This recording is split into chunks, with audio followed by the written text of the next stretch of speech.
Good evening, everybody. It's Steve with Real Progressives, and we have a special thing tonight with Joe Firestone. Joe comes with us every Saturday night, but for me, I asked Joe to touch on this subject because I feel that this subject is possibly the most important one for all of us to understand. And before he gets started, I want to explain why it mattered to me.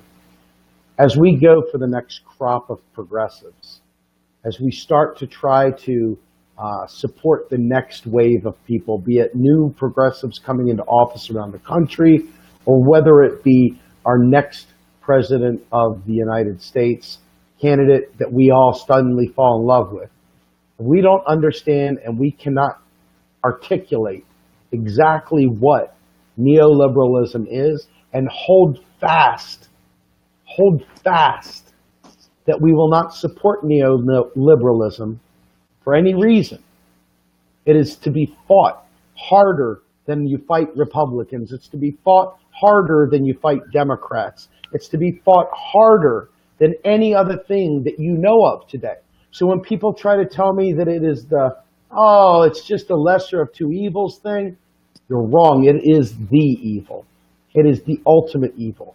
And folks, you did the good thing by blocking Hillary Clinton. As bad as Trump is, and he's an abysmal son of a bitch, as bad as he is, the neoliberalism of Hillary Clinton, I will stand on this 100 times out of 100, is the greatest evil we would have ever faced. So without further ado, let me bring on Joe Firestone. Joe, welcome back, sir. Thank you, Steve. So talk to us, man. This neoliberalism thing, for our movement in particular, is frightening because I watch people all over the place who haven't got a clue actually what neoliberalism is. And they sit there and say, we got to fight neoliberalism. And then they're pushing these people out there who say cute progressive things because that's what our movement is unfortunately lured to. But they don't really understand that neoliberalism is the entire mindset that is underneath of some of those cute statements. And they don't even realize it. And then they're going to be doomed for the herd to start the roll to get the next person in there, and that person may very well be an honest-to-God neoliberal. I mean, we need to know what it is. We need to know what it is because in recent years, they've all been neoliberals, Amen. Whether Republican or Democrat. You got it, man. Okay, so the title for tonight was Neoliberalism, Bad for Your Health and the Rest of You Too. Okay, so I want to start off with that. Very good, man. Now, the first point I want to make is that neoliberalism is an evolving ideological paradigm. It can be traced back to the work of Friedrich von Hayek in the 1940s, Ludwig von Mises in the 1920s, and Karl Menger in the 19th century. So this strain of thinking goes back a fairly long way. Okay? In more recent times, in the post-war period, one of the leading exponents of it in this country was Uncle Milty Friedman. Okay? He was part of the formation of the Mont Pelerin Society, which was a group of 38 economists when it got started that first met in 1947, and it still exists at present. But they were the intellectual spearhead of the neoliberal movement in the post-war period. And among those people, among the prominent members of the society, was Ludwig Erhard, who at the time was the finance minister in the West Germany, and who later became the prime minister, and who was credited with the economic miracle in West Germany. So this gave the neoliberals some continuing prestige, and also Milton Friedman's achievements, and accomplishments, and his status with the right wing and also all kinds of grants that fairly early on in the early 50s came from, guess who? The Koch brothers, the Kochsters. In fact, the Kochsters brought Hayek to this country and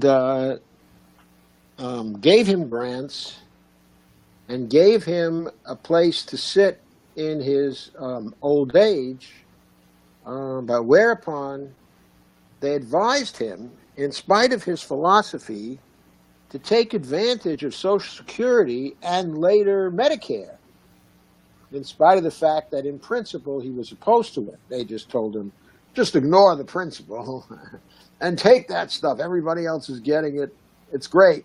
Okay, so you got to take it. Okay. And so Hayek did. Ayn Rand also took it, by the way. And she, too, in part, was funded by the Kochsters at that time. But to go further, I don't really want to do a historical survey of developments and nuances of the ideology. What I want to do is focus on the present, and I'll rely on definitions and specifications of neoliberalism that seem to me to be the clearest statements of the current state of this paradigm. So I'm going to move through three levels in this. The most abstract level, which is basically the definition and initial characterization, okay? The middle range specification, which is more concrete, okay, in general terms. And then thirdly, a concrete focus on myths that affect austerity issues that we are discussing today, okay? And as I move through the three levels, you'll see the continuity, okay, of neoliberalism from the most abstract level through the middle range and down to the current stories and fairy tales and myths which the neoliberals tell each day in the media. Okay. So let's begin with this contemporary definition and characterization by Thorson and Lee. The way they put it was that neoliberalism is, as we see it, a loosely demarcated set of political beliefs which most prominently and prototypically include the conviction that the only legitimate purpose of the state is to safeguard individual, especially commercial, liberty, as well as strong private property rights. This came originally specifically from Mises, much later than he first got into the act in the 1920s. He was still alive in the 60s, and he specified this in 1962. Also, Nozick in 1974 had something very similar to say, and Hayek in both The Road to Serfdom, which was I think he wrote that in something like 1945 or 1944 or something like that, or maybe 46. And his book in 1979, which was his latest book, and is a very important one for the neoliberals today. Hayek and Mises are heroes to the neoliberals, but especially Hayek. He is perhaps the big intellectual hero of this group. So, this conviction,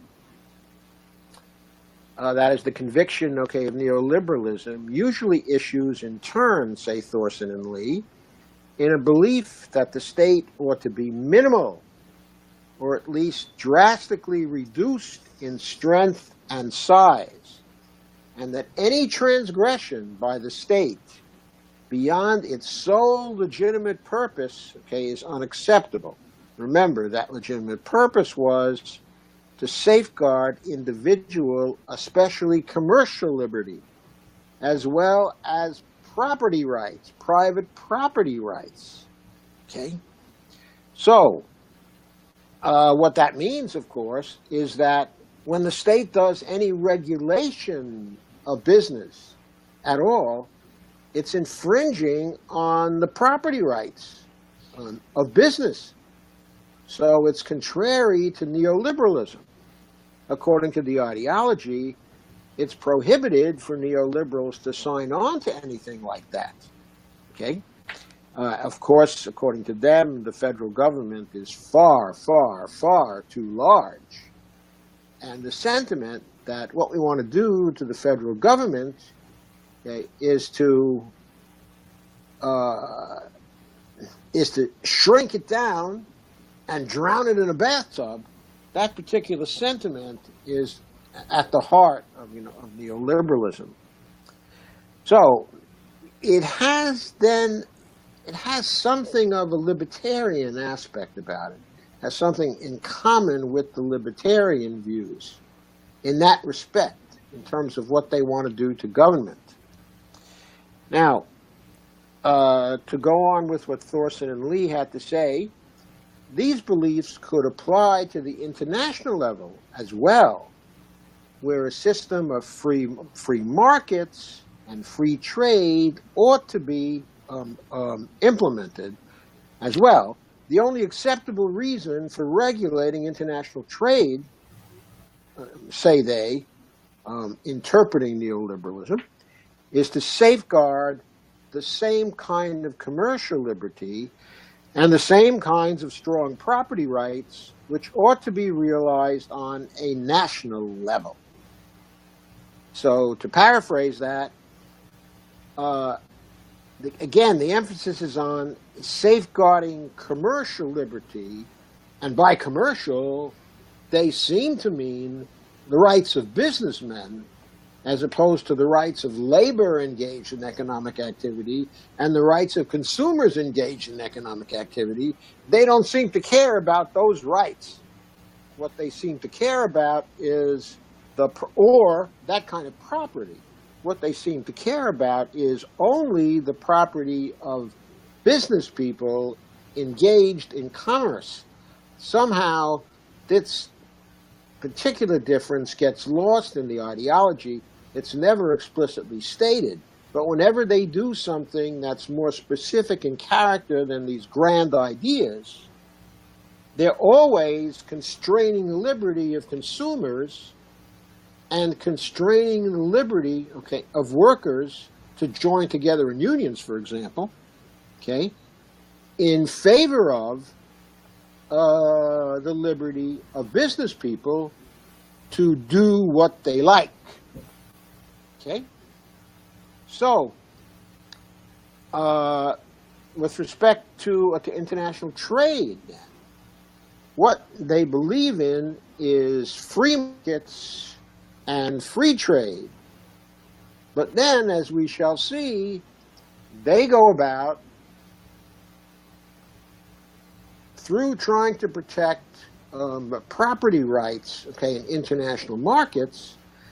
They go about setting up power structures which will constrain the rights of individuals and the property of individuals and consumers, and other economic groups, as these are translated to regulations of the state in favor of protecting the freedom of business people to do what they want to do in the international sphere.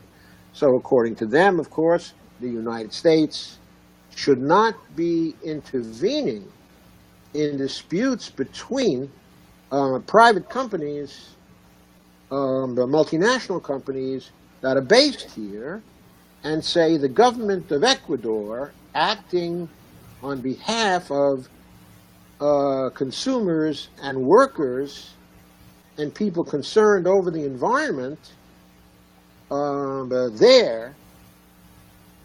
if this infringes what they consider to be the property rights of the international business people, the multinational businesses in particular. So, okay, more on Thorson and Lee, but here I'm mostly going to paraphrase what they had to say. In other words, what I've done so far is to give their definition and comment on parts of it.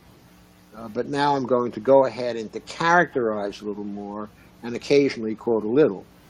Thorson and Lee also go on to say that that neoliberal holds that freely adopted market mechanisms are the best way to implement all exchanges of goods and services. And they say free markets and free trade will free creativity and entrepreneurial spirit, which flow from spontaneous self-organization in society. Now, first I want to say, in response to this, that there are lots of things that flow from spontaneous self-organization in society, and among them can be regulation of business. So it's not a justification for anything to say it flows from spontaneous self-organization in society, is it? Many, many things can flow from that, including disease and plague and all manner of extremely unattractive and undesired things. Okay?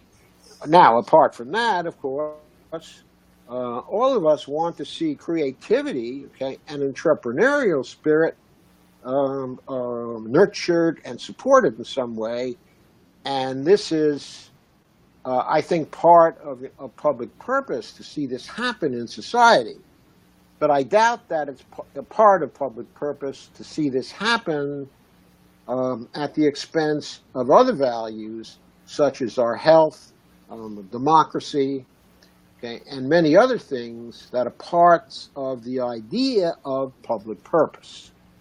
So when Thorson and Lee said that neoliberalism wants freely adopted market mechanisms, and that that's the best way to implement all exchanges of goods and services, that may be true if the market mechanisms are mechanisms that arise from a truly free market, and that are market mechanisms that involve actual free decisions by free agents.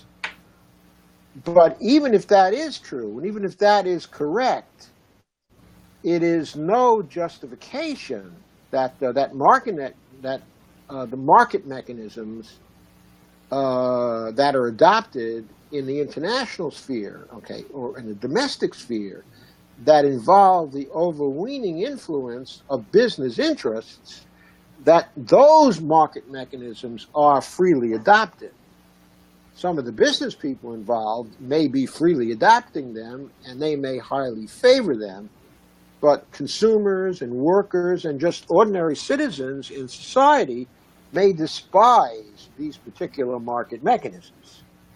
So, in other words, the validity of this depends upon how it's specified in reality, not how it's specified in some theoretical abstractions. Okay. So, these market mechanisms also result in more individual liberty and well-being, and a more efficient allocation, okay, of resources. Okay, and to this one can only reply, more individual liberty for whom? More well-being for whom? The exercise of neoliberalism as an ideology over the last 40 years has led to less individual liberty for many, many people, and has led to much less well-being for many, many people. And as far as the efficient allocation of resources is concerned, we have to ask about efficiency for what purpose? What kind of efficiency are they talking about? If we're talking about its efficiency in creating large groups of unemployed people, a buffer stock of people who can't find jobs, a buffer stock of people whose wages are depressed by the high levels of unemployment in society. Well, it seems like it's very efficient at that. But when it comes to allocating human resources, when it comes to allocating intellectual resources, when it comes to allocating other kinds of human resources that are other kinds of capital than, let's say, financial capital, okay, or material capital, it may not be very efficient at all, at least in terms of neoliberalism as we know it, and as we've known it now for the last 40 years or so, since the 1970s. Also, neoliberalism holds that the good and virtuous person is one who can participate in markets and function well in them. And you must recognize this as an allusion to the good consumer who can focus in a rational way in the market, comparing different things rationally and maximizing his or her self-interest, okay? And function well in them, including taking the risks inherent in markets and adapting to rapid changes in them and being responsible for the decisions one freely makes in participating. Now, it seems clear that this last part refers to business people who are functioning in markets, and that these business people have to be willing to take the risks inherent in markets. They have to be willing to adapt to rapid changes in them, and they have to be responsible for the decisions one freely makes in participating. Well, the only questions you can raise about this is, well, are they really like that? Do they want to take the risks inherent in markets, or do they want to manipulate markets so as to reduce these risks to nothing, to remove them completely, so that they can rely on sinecures? Well, their behavior in the financial sector, which is largely described by extreme rent-seeking, would seem to suggest that they aren't functioning well in the markets. They're not willing to accept the risks that are inherent in the markets. They're not investing as they should be in the markets and creating jobs. Instead, they're taking capital and they're putting it in treasuries, and they're putting it, okay, in offshore hideaways, okay, and they're not using the capital for any sort of economic purpose except to their rents, which do nothing for anybody else except for themselves. Okay? It also doesn't seem like they adapt to rapid changes in them. For example, it's clear that instead of adapting, or maybe the way they adapt to rapid changes in the technology market, is for the telecoms to try to control the markets so that the new technology can only come in at the pace they want it to come in. That's why our internets here in the United States are much, much slower than the internet in many parts of Europe, okay? Because they have adapted to new technology much more quickly than we have here, because our large telecoms and cable companies don't want to adapt to the new technology. They want to hold back everybody so they can collect the maximum in rents, okay? That's what's going on here. That's what we observe every day. Where is the whole fiber optic revolution inside of the internet?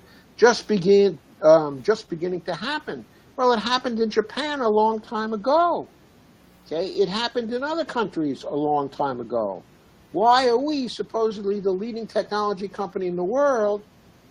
Why are we maybe perhaps still leading when it comes to ideas, but not leading anymore when it comes to infrastructure or when it comes to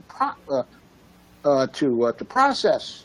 Okay? And the reasons for that, of course, are that these, because the regulations are not there to bring the major telecoms under control, to bring the monopolists in the software industry under control, to bring the financial sector under control, instead of adapting to change, instead of adapting to new developments, these very large companies are subverting the markets. How are we going to stop them from subverting the markets? How are we going to actually prevent their not having free markets, but manipulated markets instead, without either regulation or even stricter control of what they do? They will not do it by themselves. They prove that every single day. They do not desire free markets. They desire markets they control. And there's even something in complex adaptive systems which they allude to when they talk about things emerging from self-organization in the market. Specifically, in complex adaptive systems, especially human ones, what often happens is that systems that were originally constituted through self-organization develop power structures in them. And then the people and the companies that sit on top of the power structures do not want any more self-organization because it may not be benefiting them.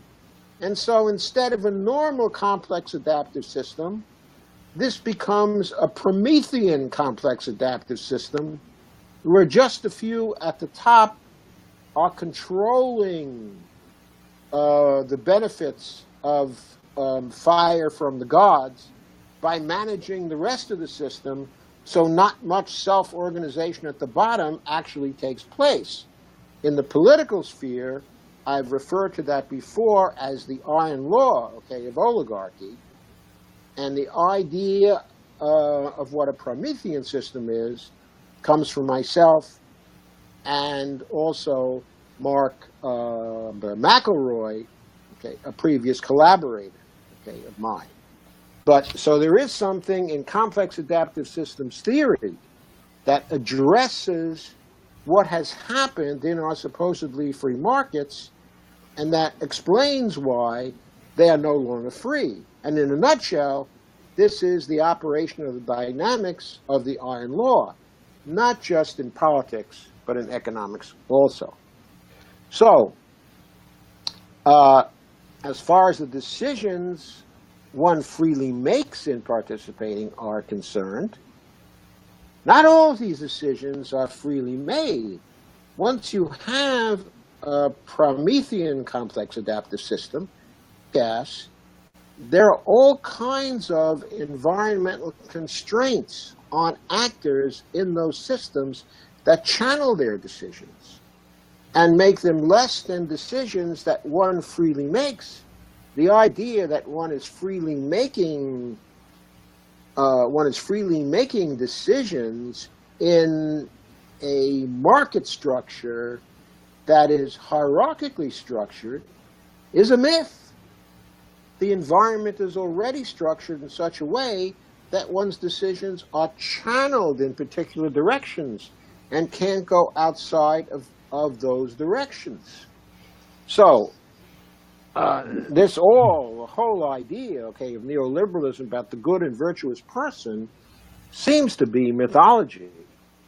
To go further, inequalities and injustices that result from free markets are morally acceptable as long as they result from free decisions. So, the deprivation of health care to 50 million people or 60 million people, okay, that has gone on. The neoliberals would probably say that results from free market operations and therefore is morally acceptable because it resulted from free decisions in these free markets, okay, and therefore it's morally acceptable. But someone else might say, no, these inequalities and injustices are morally unacceptable because these markets have not been free. If they ever were, they have not been free for a very, very long time because a few large companies in each market area for health insurance are dominating the sale and the structuring of health insurance and benefits you can get from health insurance and the price of health insurance, so that they're basically manipulating and controlling all of that so they maximize their profits.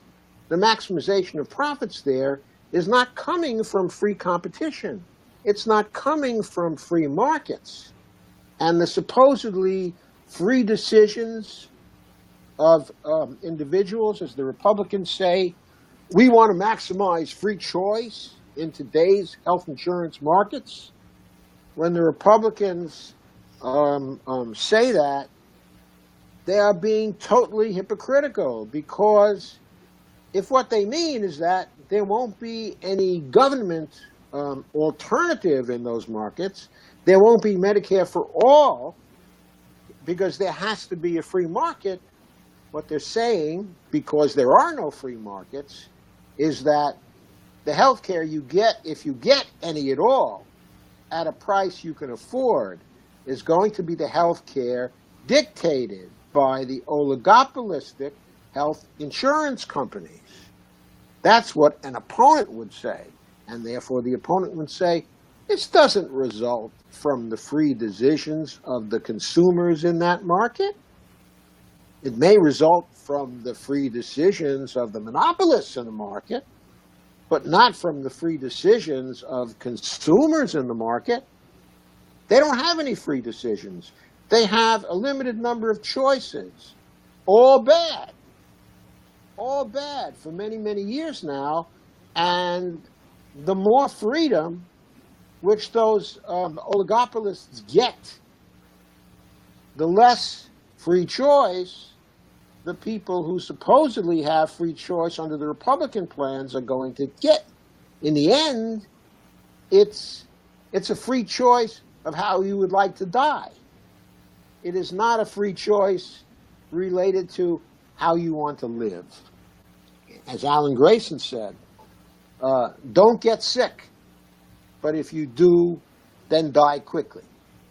That really is the plan, and we're seeing this again and again and again, the more control which the Republicans get, because they are reflecting this neoliberal ideal.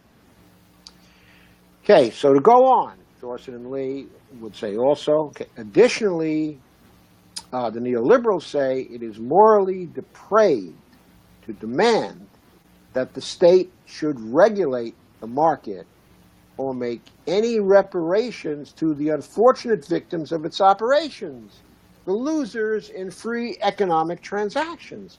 So they go on from just stating the myth to making moral judgments which arise from the myth, that because the free market is the best of all possible worlds, okay, it is morally depraved to try to interfere with its free operations.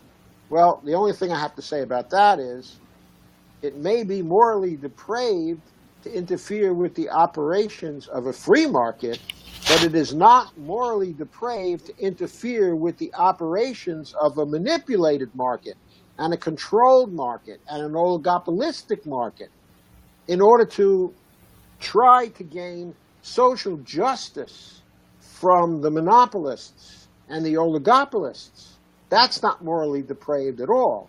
That's a concern and a passion for social justice. And in trying to hide behind the ideology of neoliberalism without speaking to the actual state of affairs, the neoliberals are the ones who are being morally depraved, not the people trying to intervene in a market that is far, far, far from free, if it ever was free. So here we go. a person who makes such demands, they go on to say, is scarcely different from someone who favors totalitarianism. Well, I guess it doesn't matter whether such a person advocates for free press or for free speech or for self-organization from the bottom up and wants to build institutions in society to facilitate all those things and to facilitate that the will of the people is actually the motivator behind the legislation and a concern for public purpose, that these are the concerns that will govern the political and the economic system. They would say that's someone who favors totalitarianism. Okay? And we, on the other hand, are likely to say, well, obviously, if they're trying to say the market is always dominant and one can never interfere in the market, regardless of the injustices that are produced by the market, it is they who favor totalitarianism, specifically the totalitarianism of the market and the totalitarianism of the people who use the market to oppress other people. Okay? So defined and characterized in this way, we have a picture of neoliberalism as a loose set of ideas about how relationships among individuals, the state, and the external environment ought to be organized. This is not explicitly a political theory about how political processes should be organized, because it doesn't say anything about whether or not we ought to have democracy or free exchanges of speech and ideas, or even a free marketplace for ideas, even though it surely should imply that last. But it doesn't, and they don't speak explicitly to this. Instead, what they imply and what they supported in Chile, for example, during the 1970s and 1980s, what they advocated for and what they got in Chile under Pinochet for a time was a clearly fascistic regime in which business controlled everyone, in which people were tortured, in which there was large-scale repression of democratic forces in the society until Pinochet was finally thrown out. This is one of the clearest examples of what neoliberalism really means. What it means is an evolution towards fascism. Okay, I'll go on a little bit about that from time to time. Now, it doesn't say anything. I went through that. So it's not open at all about what it favors politically, but by not endorsing democracy, okay, by not endorsing a particular kind of a political process, but always emphasizing the dominance of the market, okay, in economic processes, it's basically saying all power to the businesses, and even all power to the big businesses. And it doesn't matter what that implies for the political sphere. It doesn't matter whether we have a formal democracy or whether we have something that is no longer a democracy. That's the lesson that you can draw from them.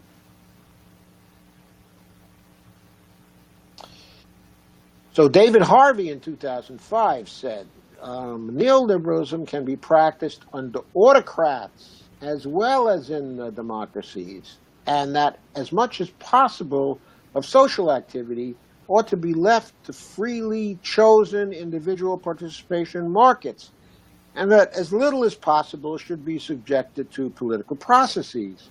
So the question I raise there is, well, without subjecting the markets to political processes, how are we going to get freely chosen individual participation in markets?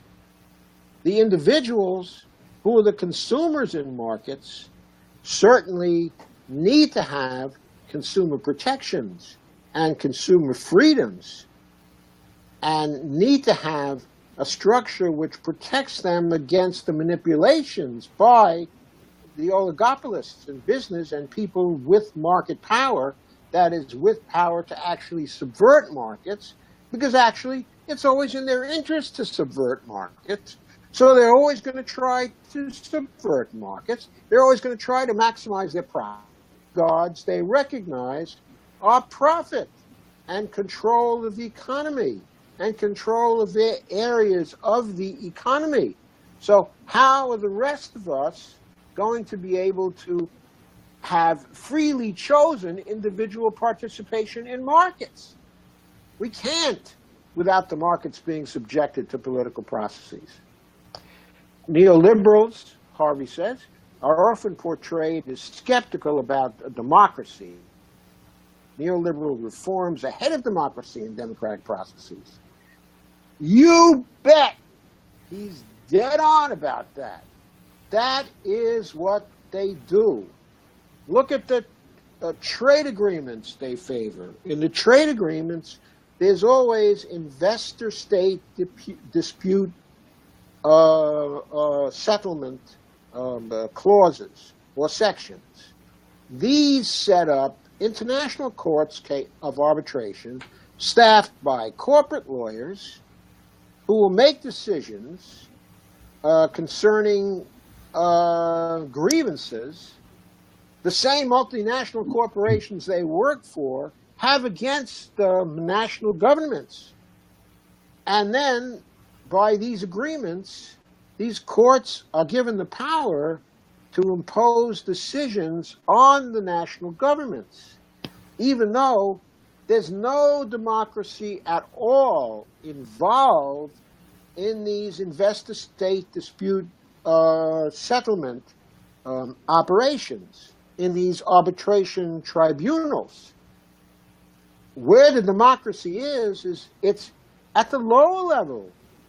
It's at the level of the nation state.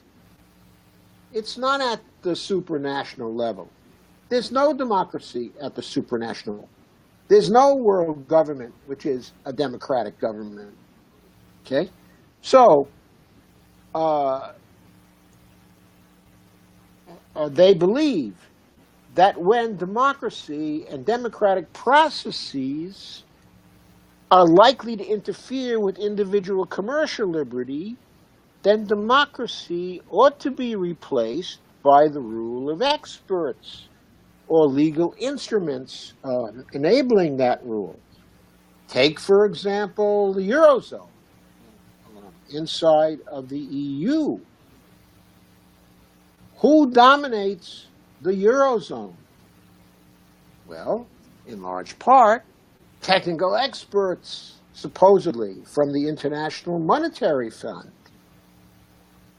People appointed to the European Commission, supposedly for their technical expertise, not for their political acumen, not because they represent any democratic forces in the member countries. In fact, the rulings they make and the rulings made by the European Central Bank, okay, are all rulings which are made by the so-called technical experts and their partisans. The very setting up of the Eurozone was a way of protecting the businesses from the people by replacing any possibility of democratic rule in the Eurozone with the rule of experts, the rule of ECB experts, the rule of European Commission experts, the rule of fund experts. We're supposed to trust them because they're experts. That's the antithesis of democracy. The way democracy ought to work is that if the experts are so expert, then they ought to be able to explain to us why they want to do certain things in such a way that we can give our consent, or that we can say, no, we don't like any of this, we want to do something entirely different. That's democracy. Okay, so this reliance on experts who really turn out to be representatives of the business interests and the financial interests in the end. This is certainly the case in the Eurozone. These are terribly, terribly anti-democratic and have subverted the forces of democracy in Europe. That's what's happened since the Eurozone was instituted in the mid-90s. Okay, it basically really prevented any sort of evolution of international democracy in the EU because it neutered the parliament, the EU parliament. It ended up with virtually no power. Okay, all the power inheres in the troika of the Eurozone. That's why they get to oppress Greece. That's why they get to cause unemployment rates among the youth in Spain and other nations of 50%. That's why they get to ruin futures and why they get to ruin lives and why they get to create lost generations of people, because democratic forces have been supplanted over there. And they are supplanted everywhere where neoliberals come to power and keep power. Look what's been happening in the United States.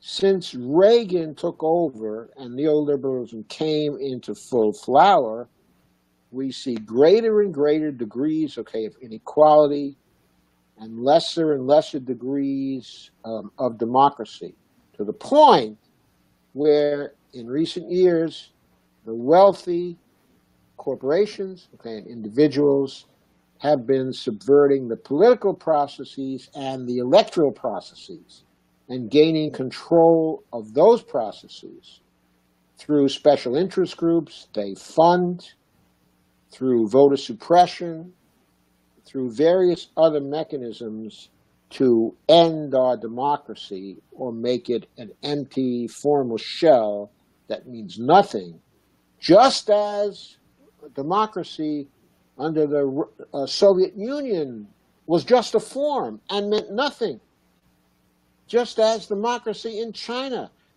meant nothing. The neoliberals are trying to set up the same kind of thing here. The substance of what they want to do might be different, but the mechanisms of control and the subversion of democracy are very much the same. All are enemies of democracy. Okay. So, and they even say themselves, doing what they advocate will lead to a relocation of power from political to economic processes, from the state to markets and individuals, and finally from the legislature and executive authorities to the judiciary. What one can say about that is it won't be a relocation of power from political processes to economic processes, but a relocation of power from certain kinds of political processes, specifically democratic political processes, to political processes controlled by the economic elites. Because make no mistake about it, when the economic elites are exerting influence, when they're subverting democratic processes, when they're controlling our politicians, they're arrogating political power to themselves, not to economic processes, to themselves as individuals, themselves as people. People's choice through elections then gets no say. So there is a relocation of power, but it's not from political to economic processes. It's from the politicians to the economic elites. That's what it's for. So Thorson and Lay's view of neoliberalism is an encompassing system of thought with the above characteristics is the best account of it that I've seen. This view is a general statement of what neoliberalism is about and what its main beliefs are. And if we critically evaluate it, we can see how dangerous and anti-humanistic neoliberalism is in its broad implications for many spheres, of life. I won't even talk about what it does to art, and to literature, and to music, and to those areas. However, of necessity, the Thorson point cannot, or the Thorson and Lee viewpoint, I should say, cannot cover the finer points and is not specific about neoliberalism's take on the role of and constraints on government policy and its relations with the economy. So we need to go more deeply into the economic side of this and the further specification of one aspect of the general characteristics of neoliberalism, the economics of neoliberalism, is called the Washington Consensus. The Washington Consensus was formulated in the late 1980s, and it was verbally specified by John Williamson of the International Institute, or the Institute for International Economics, which was then chaired by, guess who? Our old friend, Peter G. Peterson.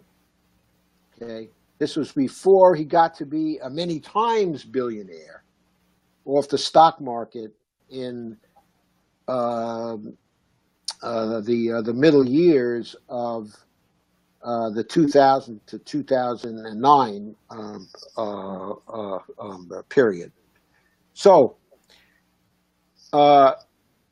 as time went on, Peterson got much more wealthy, and he helped the IIE to raise $60 million, at one point. Not all his own, there are quite a number of people contributed to this.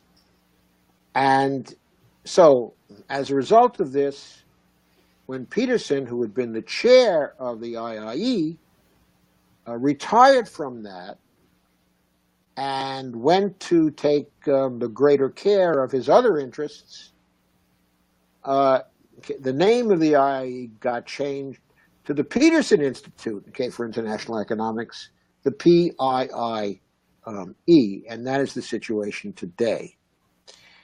The 10 points that John Williamson specified were used by the World Bank, the IMF, and other financial institutions to guide their relations with the developing nations, and also as a set of principles or guidelines to inform the policies of Eurozone central authorities. These principles are the basis for the current austerity policies we see in Europe, and they're also the basis for the austerity deficit reduction campaign we have seen in the United States, especially since the stimulus bill passed in 2009, but really inaugurated in a serious way by the president here in 2010. So the 10 points of the Washington Consensus are, first, fiscal policy discipline with avoidance of large fiscal deficits relative to GDP. The idea being that it makes a difference, a great difference, whether the amount of the deficit is 3% of GDP or 10% of GDP or 20% of GDP. Why does it? Well, the main concern in this respect is not only financial from the financial viewpoint of the neoliberals, but it's also political. Remember, they want to shrink government to a size small enough to drown it in a bathtub. This is hard to do if the government is running deficits that are 100% of GDP. or 80% of GDP, or even 20%, okay, of GDP. So the kinds of deficits that we ran, okay, in World War II would theoretically be prohibited by neoliberalism because it makes government too large, okay? And they would not like any deficits, okay, at all, or at least they would like deficits to range in the area of 0 to 3% of GDP each year. That's what they favor. So, okay, the second point is the redirection of public spending from subsidies, especially indiscriminate subsidies, like general entitlements, for example, towards a broad-based provision of key pro-growth, pro-poor services. Yes, they characterize certain things as pro-poor services, like primary education, primary health care, and infrastructure investment. So that's not all bad, depending upon how much they're willing to spend for it. Well, clearly they've made clear they're not willing to have large fiscal deficits to support primary health care for the poor or for everyone. Okay, though neoliberals tend to support a Medicaid program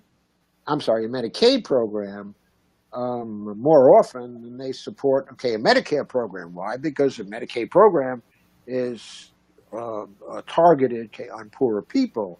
Now, they don't like the expansion of Medicaid under the Affordable Care Act because now people who they would not characterize as poor are part, okay, of Medicaid. So, going on to the third point, tax reform. What they want to do here is broaden the tax base and adopt marginal tax rates that are moderate. Now, that may sound good in theory, but what they mean by broadening the tax base is making poor people and lower middle class people who may not, under the present system, be subject to federal income taxation, have to pay what the neoliberals consider would be their fair share of the taxes. Okay? And of course, the moderate marginal tax rates means greatly lowering the tax rates for the rich and lowering corporate tax rates to nothing because they don't believe in corporate taxes. And they don't believe in individual income taxes that apparently are even 15%. They don't consider that to be moderate. Okay, the fourth of the 10 points. They want interest rates that are market, determined and positive, but moderate in real terms. I can only interpret that as meaning that they want the Federal Reserve to cease to target a particular interest rate, to target a particular federal funds rate. And what they want instead is for the markets in interest to be turned over to the bond vigilantes so that they can manage this market and raise interest rates to what they consider to be moderate or reasonable. I don't think the rest of us would be very happy about that. They say they believe exchange rates. That's the fifth point. Actually, among nations in foreign trade. I don't know how one could get competitive exchange rates and also not have any interference in the individual markets, because the currency markets, as they determine the exchange rates for currencies where people allow their currencies to float, create exchange rates that are anything but competitive and easily manipulated by the member states. Now, maybe what they mean here is that there would be regulation of the international market, so the exchange rates from nation to nation would be competitive. But then, on the other hand, they don't want intervention in the international free markets. So how could they be saying that? Okay. So obviously, what the points I'm making here are that a lot of these 10 points of the Washington Consensus seem to be internally incoherent. They seem to be bullshit in very plain sorts of terms. So let's go on to the next one. They want to liberalize trade. What does that mean?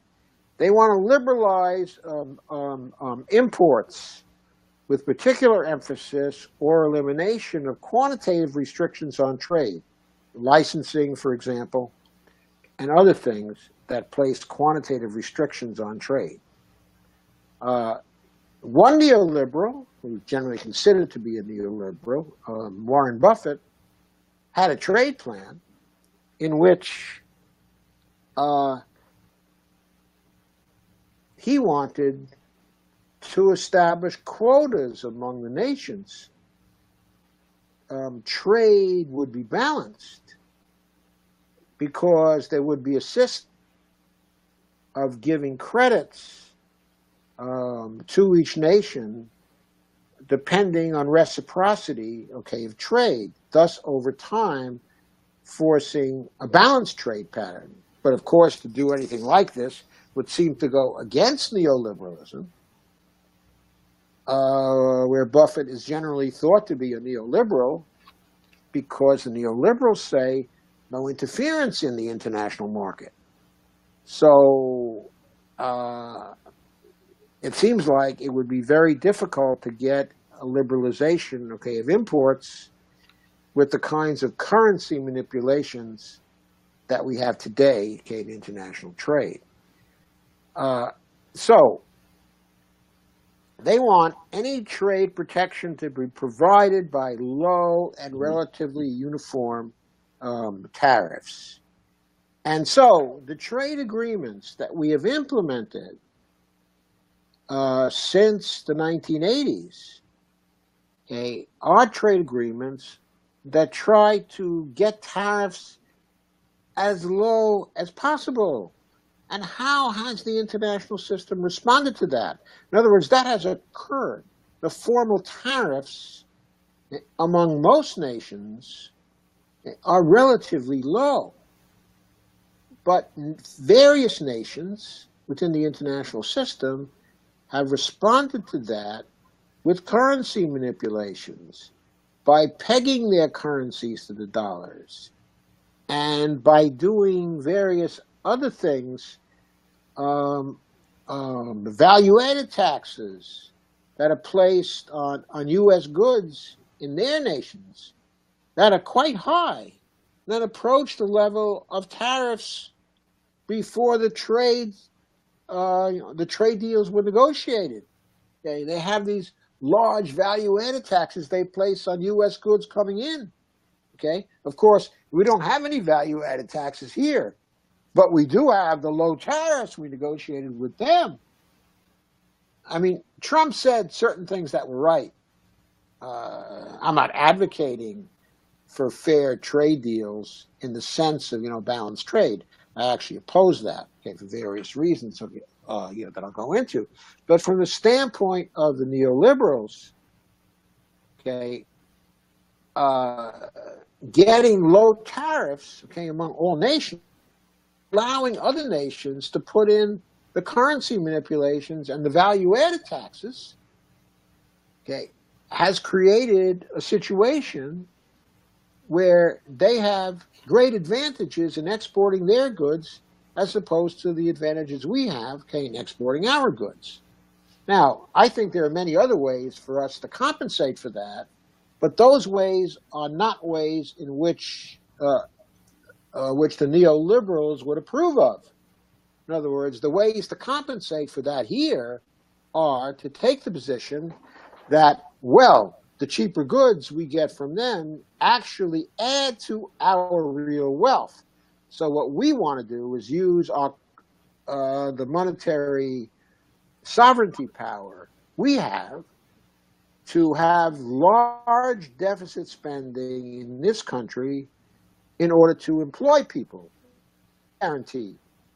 And as we employ them and we provide a living wage and we provide a tightening of the labor market and we get business in this country going again, not only will we have the benefits of the cheap imports from foreign nations, but we will also have a rising standard of living here and a reduction of inequality here at the same time. But of course, to do that, to compensate in this way for the losses of dollars to the foreign sector, what we would have to do is to do things that are anathema to the neoliberals, anathema to them. So how are they going to get, of imports, real liberalization, of imports, without placing some controls on reciprocity, or without having a regime of very substantial deficit spending, place the U.S. dollars that the exporters from foreign countries are extracting from the U.S. economy day by day and year by year. And by the way, the closer we are to full employment and the greater prosperity we have in this country, the more foreign goods we're going to buy. Right now, the trade deficit is at 3% of GDP. It's fairly small. But we know from the Bush administration, it can go up to 6% or 7% or something like, it can double over what we have now. And then to avoid a crash, we're going to have to compensate with deficits larger than the trade deficits, budget deficits, fiscal deficits, larger than the trade deficits. That's just a consequence of the sectoral balances. By now, we should all know this, And of course, the neoliberals oppose that. It's terrible because the federal government would be contributing to GDP with a much greater percentage, and you couldn't drown the federal government in a bathtub. So how are they going to get this? I have no idea how they're going to get it. I don't think they have any idea about how they're going to get it either, because they've been putting in the low tariffs for years and years and years and years, and they want to do that even more now, and never have they gotten a liberalization. The reason why they have not gotten the liberalization they are seeking is because they won't interfere in things like the value-added taxes and the domestic side of the deal that trade implies, with other countries. They're opposed to that. Seems to me that their ideology is quite inconsistent in that respect. So they're also for the liberalization of inward foreign direct investment. Guess what they mean by that is let foreigners who have accumulated all these dollars come in and buy more U.S. properties and not restrict them from buying up certain properties and certain industries which might be vital to our future economic development or to our national security. In other words, let China buy what it wants to buy in the area of oil companies, energy, or stuff like that. Let them invest in and take over ownership of solar energy. And let them have a free hand in this. Because, after all, how could this possibly harm the security of the United States? How could it possibly harm our public purpose here if that sort of thing happens wholesale. So they want to do much more of that than we already have, which many would argue is already entirely too much. So they're also in favor of privatization of state enterprises, like the prisons, which are today a total mess because the private companies are reducing the internal life of our prison system to the point pretty soon it's going to be like the prison system in Turkey. An absolutely barbarous construct that continuously violates every single day, which are rights of the prisoners.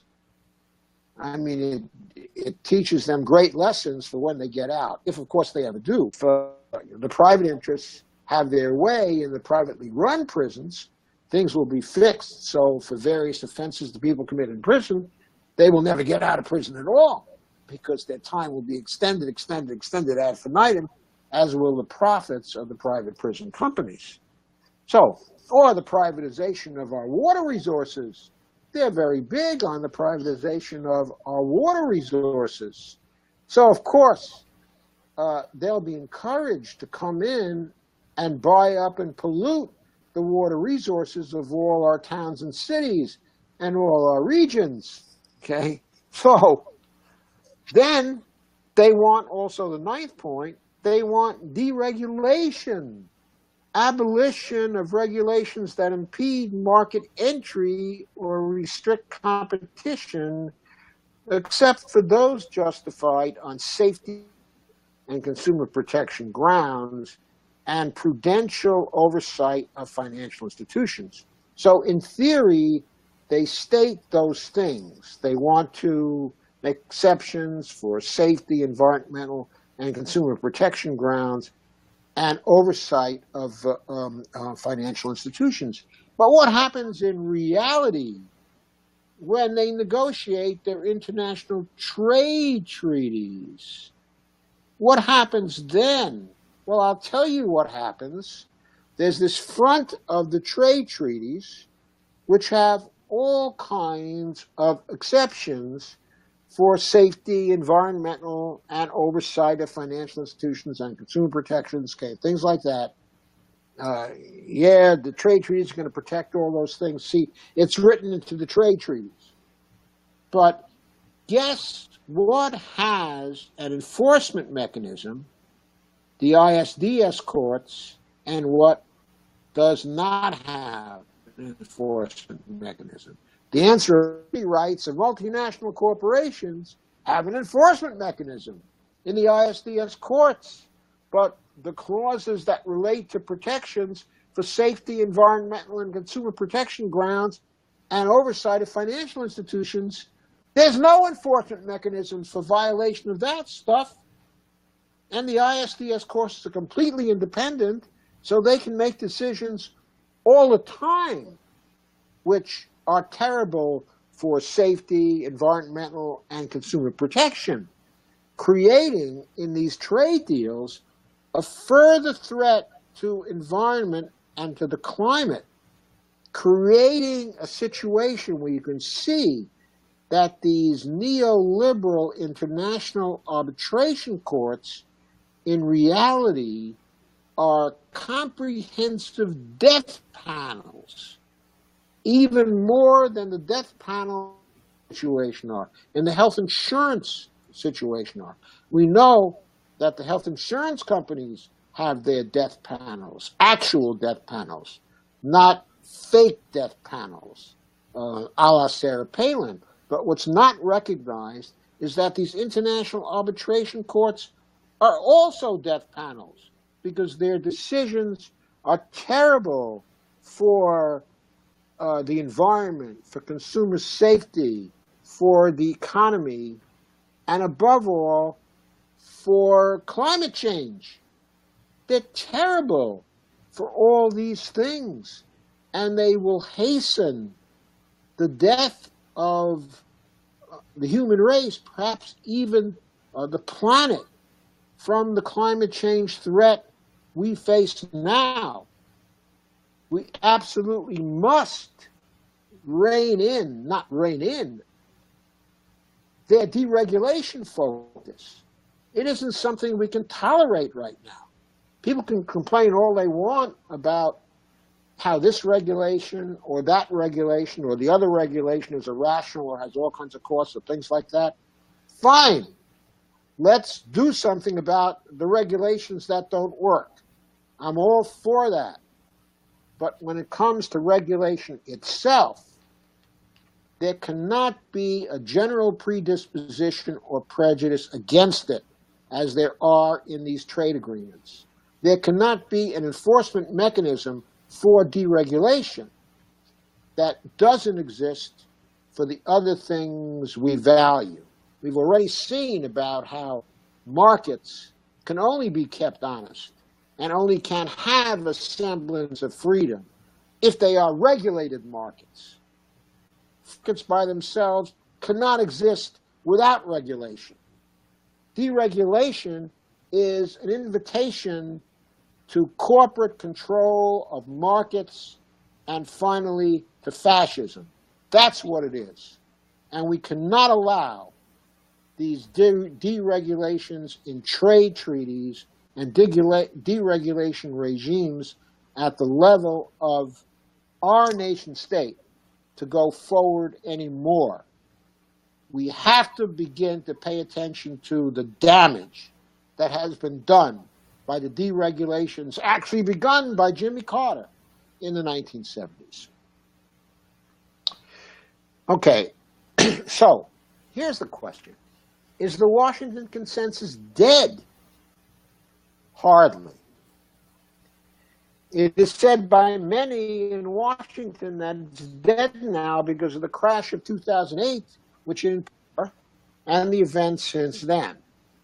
But it's plain that its influence lives on in the thinking of people like Paul Ryan, Mike Pence, Erskine Bowles, Peter G. Peterson, and all his allies, David Walker, former President Obama, Nancy Pelosi, and media organizations such as CBS, NBC, ABC, CNN, MSNBC, Fox News, The Washington Post, and The New York Times. TYT. The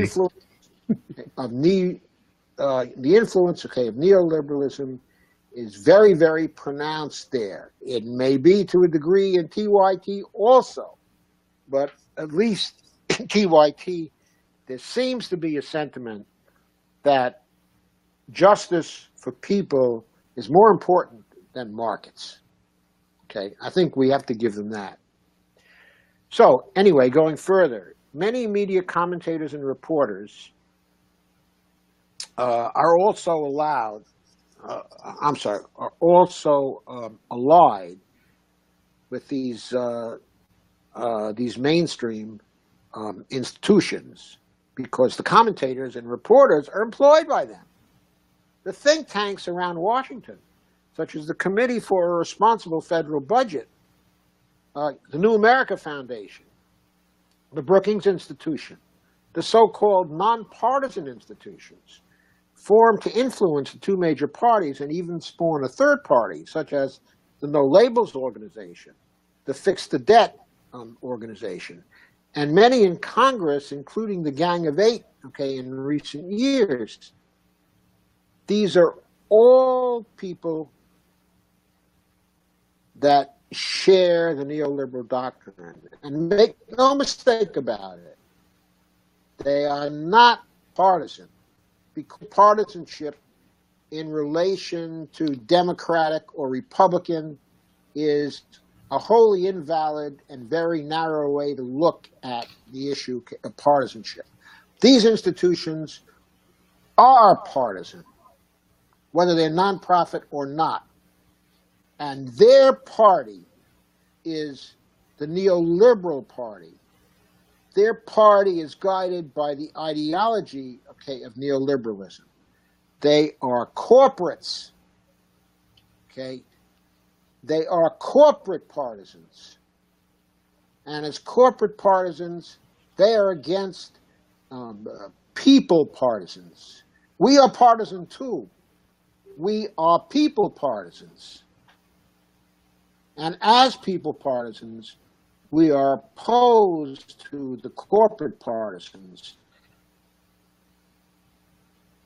where the very important cleavage is today. The identity cleavages, of course, are still important, but they don't define what an important style of progressivism is today. What defines it is this cleavage between the corporatists and the rest of us who support democracy and the idea of democracy, the people partisans. Okay? People partisanship isn't new. It goes back in part to the American Revolution. It goes back to Greece. Goes back to the roots of the Democratic Party. In theory, it with us a long time. Most notably, the French Revolution was about people partisanship. It got displaced, of course, by the reaction, but nevertheless, it was people partisanship. So, we are the new generation of people partisans. And we need to win over the corporate partisans and create a new democracy, because what we have now ain't one. So, the influence of neoliberalism is felt even in liberal or progressive organizations and among progressive commentators and writers who all share, or at least constantly give lip service to, ideas like fiscal policy discipline and tax reform, as well as more specific derived from these principles, to which I'm now going to turn. And in addition, as I've indicated before, it lives on in the most dangerous way in trade policy and in the attempts to negotiate the Trans-Pacific Partnership, the Transatlantic Trade and Investment Partnership, that is the TPP and the TTIP, and the Trade and Services Agreement, the TISA. By the way, the negotiations for the TTIP are still going on. Despite Trump's coming into office, they have not been halted. And the negotiations for the Trade and Services Agreement are also still going on. And even though the TPP was supposedly repudiated by Trump, there's now a lot of noise about how the TPP might be reconstructed in such a way as to be more pleasing to His Highness. So here are some books on trade and the Washington Consensus. I've written a book called Declarations of Dependence, Trade, Tyranny, Sovereignty, and Democracy, and another, Who Needs Balanced Trade and Who Needs Balanced Budgets. These books are available as Kindle ebooks on Amazon, which means they're less expensive than most of the hard-covered or soft-covered books that you will see.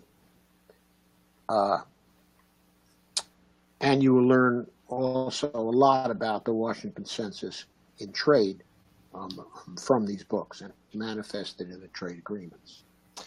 Now, the Washington Consensus and the drive for fiscal sustainability in Italy can also be interpreted in more specific terms as the drive for austerity and long-term deficit reduction policies in the United States. It's reflected in the myths being told by the continuing fiscal sustainability, responsibility, austerity political movement being driven by the above groups I just talked about and many others. This movement has developed a more specific Washington consensus, quote unquote, in the forms of myths and fairy tales derived from further specifying Williamson's version of the Washington consensus. I've debunked these myths in detail, in another book, Fiscal Myths of Campaign 2016, which you can also find, at Amazon. What I'm going to do here, though, is I'm going to provide a list of the myths. And I'll also provide later on to Steve a list of links to my refutation of each of these individual myths, because I've done this in the form of blogs also, and you can access the blogs, as well as my book on this. But so I'll also provide an account of their relationship to more general neoliberal principles and the original Washington consensus, which you'll be able to see in my book and in these blogs. So the first myth, of course, is the favorite one we always hear about. The government is running out of money. Now, we know that the government can never be forced to run out of money. The Congress can force it to run out of money because guess what? The Constitution says that the authority for money creation lies in the hands of the Congress. So if Congress doesn't afford that authority by authorizing bills and later by appropriating bills and by funding through its appropriations, of course the government could run out of money. But Congress is part of the government. So the government can't run out of money is a true statement. We just got to look at Congress, and recognize that we have to push it back a step and say, who's responsible for the funding and whether it takes place or not? It's Congress. It's not the president. It's not the Supreme Court. It's the Congress. It's the fundamental power of the Congress. And since Congress is dedicated to the general welfare and to the public interest, it ought to be, on pain of total replacement, constrained by voters and by people in general not to allow the government to run out of money, because it has the authority and responsibility to see that this never happens. So the second myth is the government can only raise money by taxing or borrowing. Well, I've been over many times. That's not true. The government can raise money by selling property, can raise money by seigniorage. It can raise money through services. It can raise money, in many different ways. We also have to be careful about saying what we mean by raise money in this case. First of all, the government can raise no money unless Congress authorizes it. It's Congress that passes the taxes. It's Congress that authorizes the borrowing. So it's the government that, if any constraints exist, that are constraining the taxing and borrowing. The government is constraining itself. So it is similarly true that the Constitution gives the power to the government money. And we've seen in previous programs that I've done here, and other people who've come on, have done, we've all made clear that the way in its accounts is that following congressional funding, it goes through certain procedures to force the Federal Reserve to fill its spending account. One of these procedures, as authorized by legislation in 1996, is to mint coins, an authority still fully in the hands of the Treasury Department, which is authorized by Congress to mint coins, and then these coins can be deposited in its Federal Reserve account, and the Federal Reserve, as the only banking agent of the United States, is constrained to accept those coins and to credit the Treasury accounts. In the case of taxes and loan accounts, it credits from the private sector. When the Treasury calls for funds in those accounts, then the operations of the Federal Reserve destroy the money by marking down the Treasury tax and loan accounts, and then create the money by marking up the Treasury spending account. Now, this all is going on inside of the government because the Federal Reserve banks are the agents of the government. And by marking down a private sector account and marking up the government spending account, they are allowing the mandated funding by Congress to go ahead. This is all a matter of government operations. It really has nothing to do with any private sector institutions that are not charged by the government to actually do this filling up of the Treasury spending account. So this has to be understood. These are all government operations. And the main funding operation is congressional appropriations. Okay. So, most visibly because seigniorage can be used, and that's a rather direct sort of creation because the Treasury actually mints the coins and deposits it at the Fed, forcing the Fed to mark up its accounts, okay? Because it goes like that, it's much more transparent that this is a government type of operation that is actually going on, and also more transparent that this is a source of funding outside of taxing or borrowing. So on its face, because seigniorage exists, the statement that the government can only raise money by taxing or borrowing is shown to be false, okay, on its face. So, next, we can't keep adding debt to the national credit card. Well, first, it's a different kind of debt. Okay, it's the kind of debt that a bank incurs when it accepts a deposit from a private individual. Yeah, that's a liability of the bank, in that sense. Okay, and by offering time deposits to private entities, the Treasury Department, okay, is offering time deposits. Okay, it has the authority to offer time deposits. Now, we can call it borrowing all day long, but it's not like you borrowing money from a bank.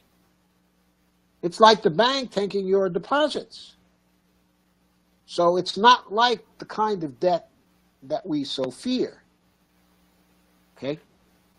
But also, secondly, yes, we can keep adding that kind of debt to the national credit card. I mean, is it really the case that a bank has to restrict the amount of deposits it gets from the non-bank entities? No, it can accept as many deposits as it wants. The more deposits it accepts, the more healthy we say it is, right? So, why would we say with the federal government that it can't get more and more and more time deposits over a period of time? I mean, what's the limit on that? There's not necessarily any limit on it. Now, I'm kind of for limiting it. And the reason why I'm for limiting it is because really that money is a riskless form of return to private sector interests that are already wealthy.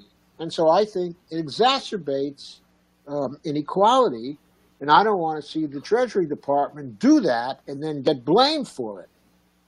I'd rather have the Federal Reserve pay interest on reserves, okay, and the Federal Reserve get blamed for it, rather than that the government, quote unquote, in the form of the Treasury Department, okay, get blamed for it. Okay, I know it has to go on in some form because the Federal Reserve has to hit its target interest rates. So, insofar as offering interest on deposits on reserves is a tool for draining money out of the private sector, okay, then some agent of the federal government is going to have to do it. But it's politically dangerous and damaging to progressive interests to have the Treasury do it. It's the Fed's job to maintain interest rates that it wants to maintain. So, let the Fed take the responsibility for paying the interest. I mean, they're the ones who can create money at will. Okay. So that's why I like that kind of face on it. It's not because I don't recognize that we can keep adding debt to the national credit card.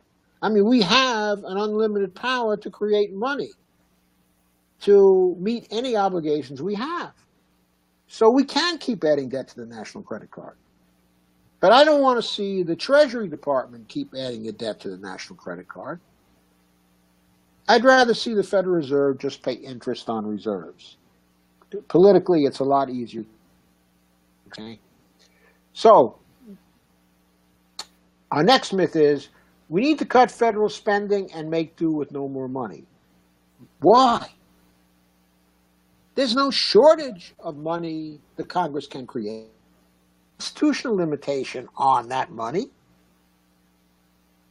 So why do we need to cut federal spending? Well, the reason why neoliberals want to do it is shrink the system and be drowned in a bathtub. But we don't want to do that, do we? We want a government that's economic justice. So it's not true that we need to cut federal government spending because we don't have the goal in mind of drowning the government in a bathtub. That's their goal, not our goal. Okay? So, next. If the government borrows more money, they say, the bond markets will raise our interest rate. That's complete crapola. The bond markets don't control the interest rates. The interest rates are largely controlled by the Federal Reserve in collaboration with the Treasury Department, which helps the Federal Reserve to meet its target interest rates. If the Federal Reserve wants to keep interest rates at zero all the time, it can do that. It can easily do that. Okay? The bond markets haven't been able to move the interest rates one bit since the crash. The Federal Reserve has totally controlled those interest rates. In Japan, the Central Bank of Japan controls the interest rates and has kept them very, very close to zero. I don't know, for decades now. And their debt to GDP ratio is something like 250%. So the bond markets may be relevant for countries that don't have monetary sovereignty, but we have monetary sovereignty. They're irrelevant to us. If the government happens to accept more in time deposits, borrow more money, the bond markets don't have a say in that. They can't crimp our style in doing that if we make that decision. I will explain why I don't really advocate for that. That's another matter. Okay, so then the next myth, if we continue to issue more debt, take more time deposits, in other words, then our main creditors may refuse to buy it, an event that would lead us to insolvency and severe austerity. Again, more BS. the way the system actually works in practice is that there are these 20 dealers in federal bonds. Okay? When the Treasury issues bonds, the Federal Reserve holds an auction for these 20 dealers. Okay? These 20 dealers have to participate because if they don't, they won't be dealers for long and they won't be able to occupy the broker's position between the Treasury Department and other people who want those Treasury bonds. So they have to buy those bonds. That's why the Treasury auctions are almost always sold out. The other reason why they almost always sold out is because they also have a heavy incentive. If for some reason they're short on the reserves necessary to buy those bonds, guess what? The Federal Reserve will create reserves for them that it will lend to them to allow them the bonds. So you've got the positive pressure of you better buy the bonds or we're going to get rid of you, okay, as dealers, as middle people who make a guaranteed profit off the middle trade. Okay? And also, we're really going to sweeten this deal because we'll always provide you with the money, says the Fed, that you will need to buy these bonds. So guess what? The auctions are fixed. That's why they never fail. Okay? So that's the reality rather than the myth that the main creditors may refuse to buy. Okay? Now, one of the most damaging myths is that our grandchildren must have the heavy burden of repaying our national debt. Now, maybe Greece's grandchildren may be burdened if they fail to kick over the traces and declare their independence again. But our grandchildren are burdened because the national debt is not their obligation. It's the obligation of a federal government that can freely create all the money it needs to create in order to pay its obligations. And that is also mandated to do so by the 14th Amendment to the Constitution. So, they're not going to have the heavy burden of repaying our national debt. The whole thing is fallacious. Okay? It's just a myth, and it's a myth based on the idea that the federal government is like a household. We'll get to that myth in a little while. Now, another myth is that there is a deficit debt reduction problem for the federal government that is not self-imposed. I hope we've already dismissed the idea that these things are a problem because federal government creation of money, okay, is up to the federal government entirely. So if they have a problem with reducing the deficit and the debt, okay, it is only because they are self-imposing a constraint not to create the money to run the deficits without taxing people or repay the debt without taxing people and placing a drag on the economy. But we know they have the power to do that. So deficit debt reduction is not a problem that the federal government has to address, and is not a problem that is forced on the federal government. The only people who force that problem on the federal government are neoliberals who want to believe that this is a problem, or maybe who don't believe it, but know that it gives them a hammer to use against the people partisans who want things to be done for the public purpose. Okay. So the next myth, of course, is that the federal government is like a household. And since households sacrifice to live within their means, governments ought to do that too. What do they mean, live within their means?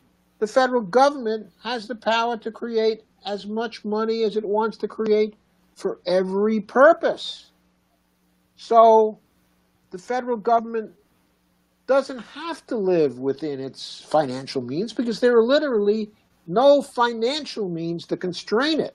Now, there are other means. In other words, the government may be like a household, okay, in the sense that only certain resources are available to a household. The federal government has only certain resources which are available to it. That is, it can facilitate bringing certain resources into the country through trade, and it's also limited by natural resources here, material resources here, and by technology capabilities here in gathering other resources. And real resource shortages. And when we refer to means there, we mean real means, not nominal means in the form of money. There are no nominal means to live within for the federal government. By the federal government, I mean Congress, the Federal Reserve, and the Treasury Department, and the judiciary. All of these institutions are the federal government. That's what it says in the Constitution, and that's the way it is. Okay. Now, well, it doesn't actually mention the Federal Reserve in the Constitution. The Federal Reserve exists as a delegation of authority by the Congress, in my view, a dubious delegation of authority by the Congress. But that's a whole other story. Okay, so that myth is just another fairy tale, but a completely egregious one, because people experience of a shortage of financial means on the federal government and say, oh, the debt is so high, we got to panic. The debt is so high, we got to panic. So that's a particularly damaging one.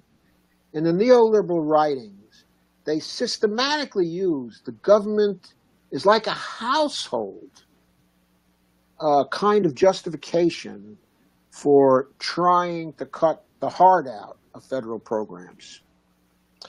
So they also say the only way to tackle our deficit is to cut deficit spending wherever we find it. Well, for reasons already mentioned, that is nonsense, because the deficit is not a financial problem, and it's nowhere near an inflation problem either. So they also say, and this is another myth, and this is a particularly dangerous one, we should also find the bipartisan solution, of course all of them are dangerous, right, to strengthen Social Security for future generations. I say bipartisanship is nonsense. Every time we get a bipartisan setup in Congress, it's picking our collective pockets. It ends up doing that, picking our collective pockets. What it is it serves as a screen.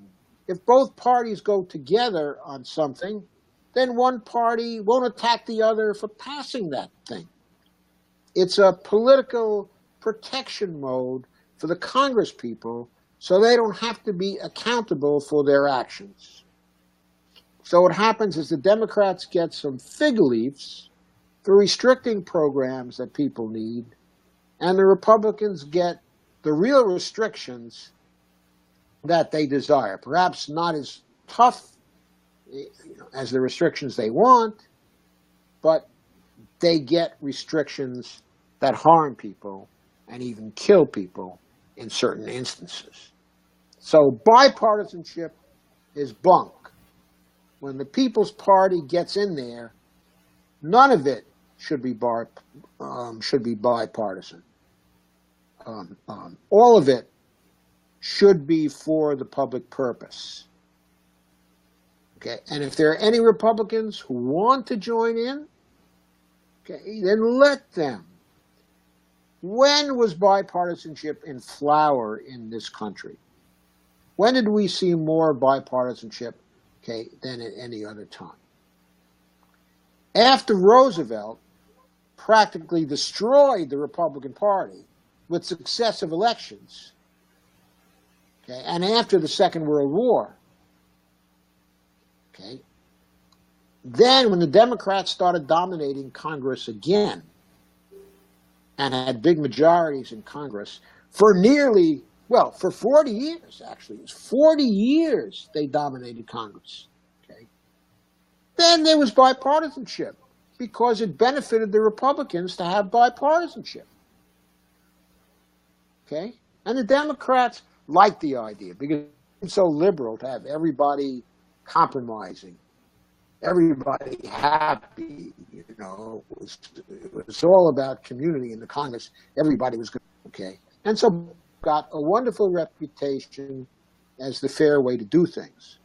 But it was always, the Democrats were being elected to look after the interests of the people.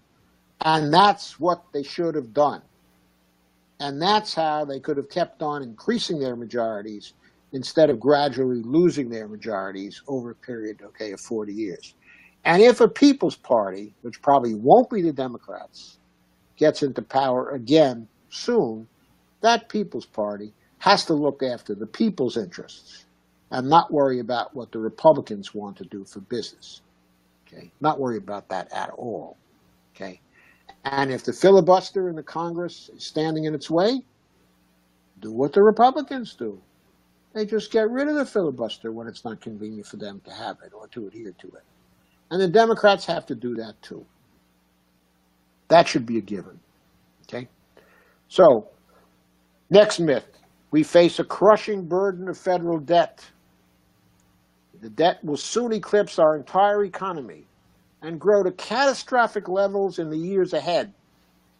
Okay, well, again, if you want to compare the debt to the economy, the entire economy, what we have to recognize is the debt is an accumulation of these time deposits.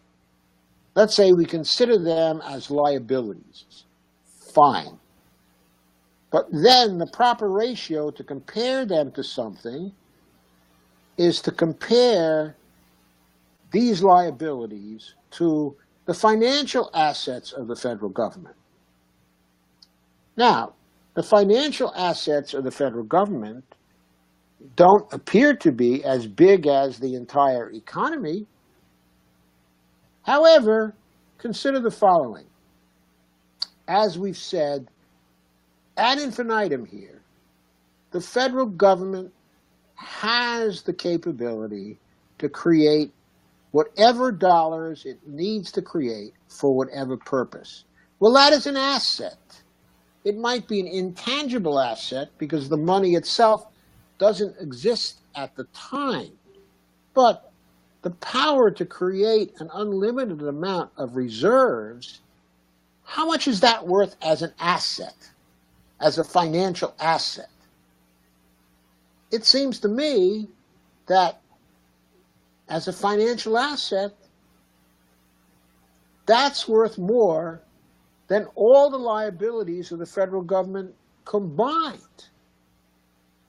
If we're talking financial liabilities, financial assets as opposed to financial liabilities. In fact, if you set it up as a ratio of liabilities to assets, and you say, well, the liabilities of the federal government at this point in time, financial liabilities, are $20 trillion. Oh, woe is me, woe is me. Well, if on the bottom of that equation, the financial asset, the intangible financial asset of having the capability to create money is on the bottom of that equation, what do you get? The value of that ratio is zero. because the bottom is infinite and the top is finite. So, when a finite number is divided by an infinite number, that's equal to 0. So the value of the right ratio is 0. Okay? There's absolutely the saying that we have a crushing burden of federal debt and that the debt will soon eclipse our economy, because the ratio of liabilities to assets with the federal government and with other governments that have a sovereign currency is equal to 0. That's the truth of the matter. Now, when you go to a bank and you set your liabilities divided by your assets, both are limited. So if your liabilities dwarf your assets, you got a real problem. But of course, the federal government doesn't have that problem if you're going to talk about it as if it's a household or a private entity or something like that. It still doesn't have that problem. Okay, so next myth. The next generation will inherit a stagnant economy and a diminished country. Well, if you do what the Austerians want, that's going to happen. That's going to happen. But if you do what the people partisans want, that's not going to happen. And it's not going to happen because we're going to explode the GDP without inflation steadily when we can have control of the government and when we can determine what the budget is going to be like. So, another myth, the United States is in danger of becoming the next Greece or the next Puerto Rico. Don't tell me that. Greece and Puerto Rico are not monetary sovereigns. Other people issue their reserves, issue their currency. They're not like our federal government in any respect. And that's why we're in no danger of becoming the next Greece, and they're in danger of remaining the next Greeks forever. Next, fiscal responsibility means stabilizing, and then I hope you guys are enjoying this. I know it's going on for a long time. Okay. Is fiscal responsibility means stabilizing and then reducing the debt to GDP ratio to achieving a federal government surplus. I already explained, there's no purpose in reducing the debt to GDP ratio because that's not the right ratio in the first place, okay? But also there's no purpose to it because of the underlying reason that the federal government can always create the money. And the next myth is federal government austerity will create jobs. So the proper answer to this is, when in history has austerity ever created jobs? There's certainly no case in recent history where it created jobs. Now, one might point to the economic miracle in Germany, which was run by a neoliberal and which was so ever responsible in terms of financial responsibility, except that what kind of aid was Germany getting at that time? What kind of debt relief did it get at that time? I mean, it got relief from almost all its foreign debts, which the Greeks are complaining about even today. There was a huge debt which Germany owed the Greeks, which was forgiven by basically the international community. Okay? And Germany never had to pay it back.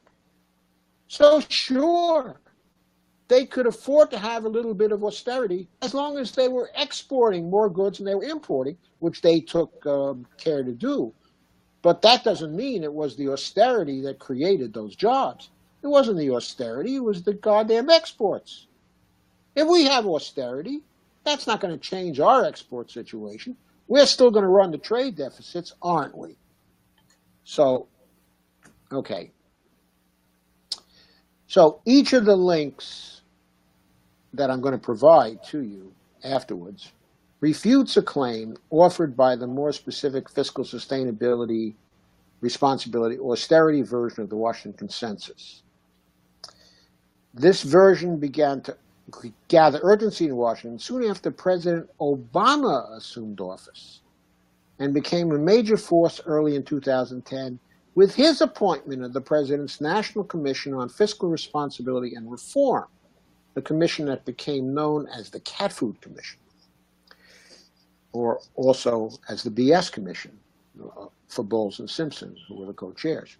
The commission failed in its purpose of developing enough consensus among its members to issue an official commission report. So to live up to its name as the BS Commission, what they did is to settle for a report that was issued by its co-chairs, Erskine Bowles, and Alan Simpson, where they went around implying that that was the commission's report when there was no commission's report. In other words, that was bullshit too. Okay? There was no commission report. There was only their report, and they are two neoliberals, bipartisan neoliberals, one from the Clinton administration and one a former Republican senator who was a fiscal hawk. Okay? So they issued their own report on how to achieve fiscally responsible deficit reduction. So in the Obama administration, since then, the drive towards austerity has scarcely abated. Okay? So we've had 7 years of relative austerity, not as serious as it might have been, because we never got to surplus in this case, as we did during the Clinton administration. However, it was enough austerity that as time went on, the private sector as a whole ceased to have a large surplus and began to get a very, very small surplus, which the various entities in the private sector could fight over, with the consequence that things got worse and worse for working people, okay, and worse for the middle class, and inequality got still greater in the United States. But still, the Austerians pushed these issues to the center of our concerns, especially when budget and debt ceiling conflicts erupt in the Congress. And they're supported in this by the mainstream media that do everything they can to inflate the importance of these debt conflicts and debt ceiling conflicts and fiscal responsibility in the silly sense of the Peterson Foundation, that the deficits have to be small. Fiscal responsibility is not about that. It's about whether fiscal programs serve the public purpose or not. When they serve the public, real fiscal responsibility. And when they arrive at some arbitrary debt to ratio figure for the debt to GDP figure, then that is not fiscal irresponsibility. That doesn't deal directly with public purpose. That doesn't deal with what's good for people. It's only some abstract number that means nothing to ordinary people except more hardship. Okay? So, we know about all the effects of the austerity budgets on the decline of the economic prosperity in our country and the growth of inequality in our country, and the continuing subversion of the political system by the moneyed elites, both personal and corporate. Okay. But still, the Austerians continue to push these austerity policies. When Trump ran for president, it didn't look like he was going to push that, right? He made all kinds of statements that supposedly bordered on the fiscally irresponsible, and the establishment people were angry at him for that and thought he was a buffoon for saying things like that. Now he's in office, and he's come to some kind of arrangement with them, and he's going to let Paul Ryan push through his austerity budget. Guess what? The austerity thrust survived Trump's coming into power. They're still prioritizing, the Republicans, fiscal discipline over everything else. Why? Because it allows them to dominate the social and the political system. It allows them to gain more power over time. But the excuse they give is they talk about the government's budget constraint.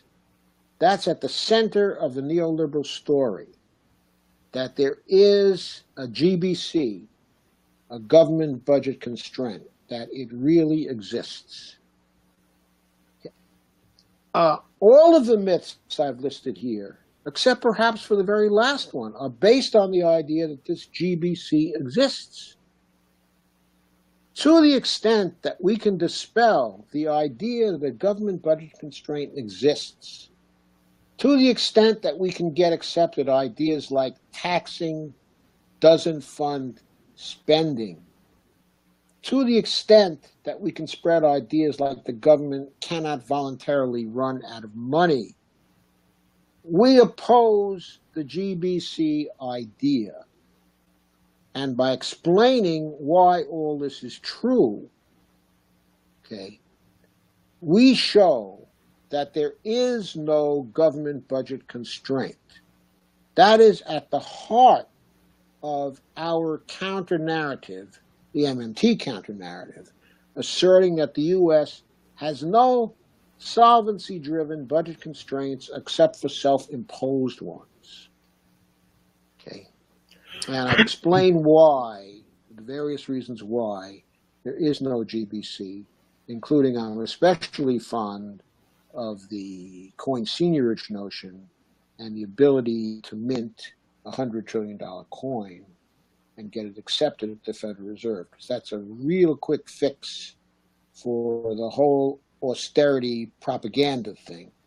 A real quick fix, because it will introduce a background pressure on all of these assholes to consider public purpose, because they won't have the austerity excuse anymore.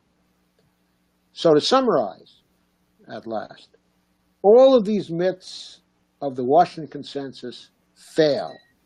The highest level myths in the definition and initial characterization, the more specific myths relating to trade and general austerity, okay, and then the still more specific myths about money you hear every day from the mainstream about why they can't spend on this or that that is good for people.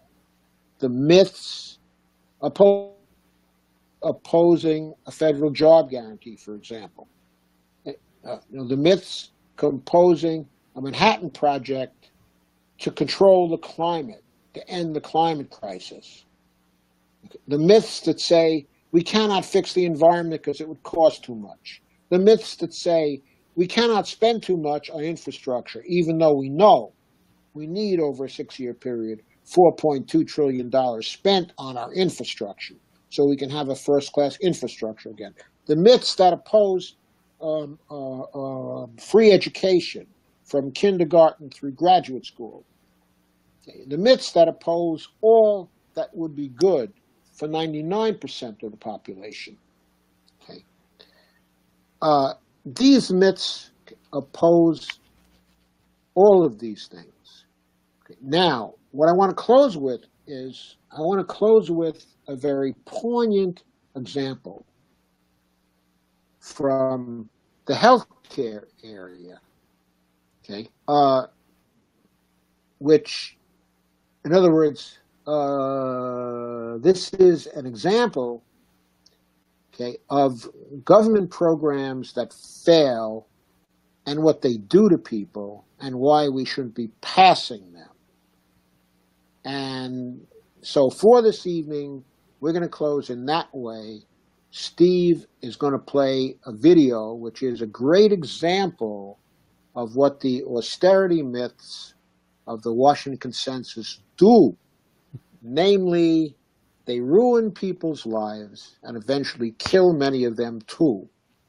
They and the government budget constraint are bad for your health, and the rest of you too. So let's watch this video, and then I'm going to say one sentence as a goodbye. Okay, unless if, Steve wants to make some comments after that, which of course he'll be very free to do, or before that, it's very free to do. All right, here we go, guys. Go ahead and turn it out here. 1 second. Forgive the... I don't understand. Oh, we haven't even begun. I'm not done with you yet. I got the mic, and I'm not going anywhere. Turn off the power. I got a very loud voice. This ain't over yet. My wife was diagnosed with cancer when she was 40 years old. She beat it, but every day, she lives with it. She thinks about it. Every pain, every new something going on somewhere, is it coming back? Is this cancer? Do I have it again? Is it going to kill me this time? Is it going to take me away from my children? Speaking of which, my children both have pre-existing conditions from birth. One cardiac, one thyroid. You have been the single greatest threat to my family in the entire world. You are the reason I stay up at night.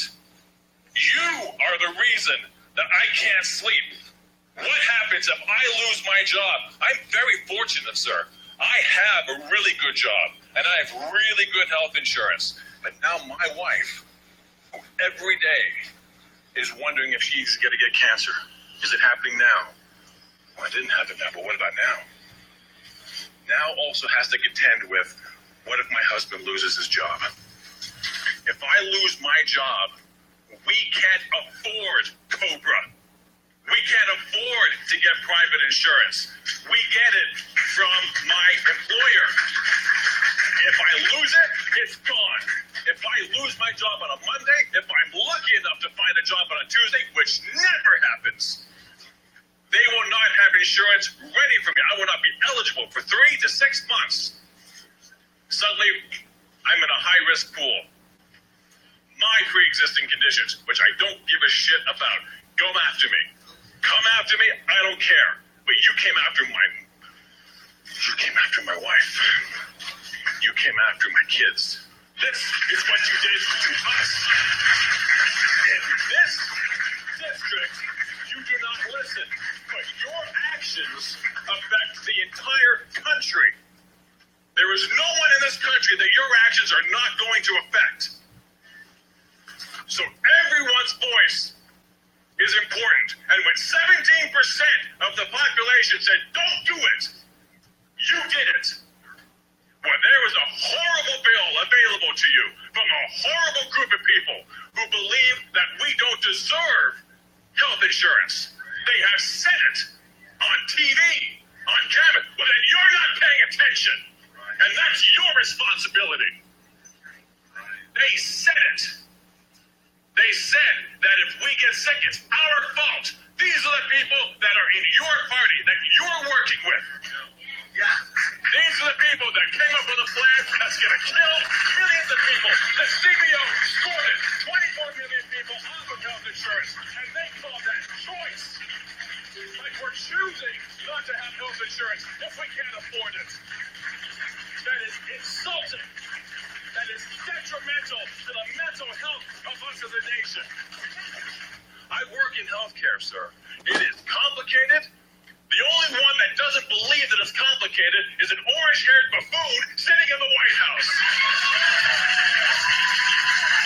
And you're working with him to take something that he doesn't understand, that he won't be responsible for, because he's going to be fine. You're working with him, you're working with Ryan, you're working with people that don't care about us. Right.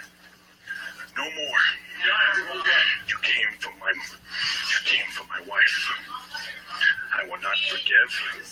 I will not forget. I don't want to hear your response. I'm not interested. I've heard it already. I heard it in Waretown. I've been watching you on TV, and I read the bill that you sponsored. I read the one that you were willing to say yes to. I know exactly what's going on, Congressman. I'm not an idiot. I see it. Everyone here knows what's going on. Everyone in the country knows what's going on. You owe it to everyone. Your fundamental principle is flawed.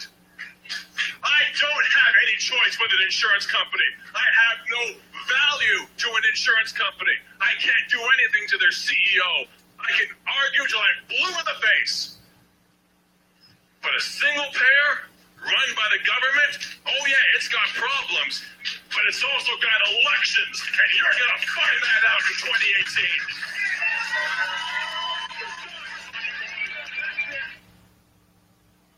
2018. All right. Good show, Joe. Okay, so let's go out there and end the Washington Consensus, austerity, and neoliberalism for good. It's bad for your health, and the rest of you too. Now, that's my last word for today. Excellent, Joe. Thank you very much. This man just went for 2 hours and 21 minutes of life-saving information. So for the people, the 54 hardy people that hung in there, thank you so much. And for the hundreds others that watched this, thank you too. This is life-saving. If I could have been that man, as a man with pre-existing conditions and children with pre-existing conditions, let me tell you something. Every person I see that turns their nose up at understanding MMT, I'm that guy in that video yelling at them. Whenever you see me up here on my haunches yelling, that is me right there, because my family suffers for every single person that refuses to understand MMT, who considers it a stupid economic thingy, for whoever sits there and ignores it, whoever walks by it, passes by it, says, end the Fed, any of that bullshit, every single one of them, I am that man right there. So you know exactly where I'm coming from now.